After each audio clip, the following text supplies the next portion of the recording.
గ్రౌండ్లో అందరూ తను కొట్టే సిక్స్లు చూశారు, కానీ ఆ జెర్సీ లోపల దాగున్న నరకాన్ని మాత్రం ఎవ్వరూ చూడలేకపోయారు.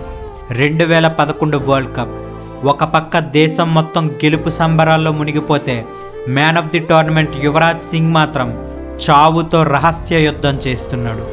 ఊపిరాడట్లేదు, రక్తం కక్కుతున్నాడు. అది క్యాన్సర్ అని తెలిసాక ఇక యువి పని అయిపోయింది. మళ్ళీ బ్యాట్ పట్టుకోలేడని అందరూ తీసిపారేశారు. కీమోథెరపీ పెయిన్స్, రాలిన జుట్టు, చిక్కిపోయిన శరీరం చూస్తే ఎవ్వరికైనా కన్నీళ్ళాగు. కానీ అక్కడే లొంగిపోతే అతను యువి ఎలా అవుతాడు? 3 ఏళ్ల తర్వాత తిరిగి కమ్బ్యాక్ ఇచ్చాడు. కటక్లో ఇంగ్లాండ్పై పాత యువీలనే బౌలర్లని ఓచకోత కోసి 150 రన్స్ చేసి ఆకాశం వైపు చూసి గర్జించాడు. క్యాన్సర్ అతని శరీరాన్ని గెలవగలిగిందేమో, కానీ అతని గుండె ధైర్యాన్ని మాత్రం ఓడించలేకపోయింది. నిజమైన పోరాట యోధుడంటే పడిపోనివాడు కాదు, పడ్డాక కూడా రెట్టింపు కసితో లేచినవాడే.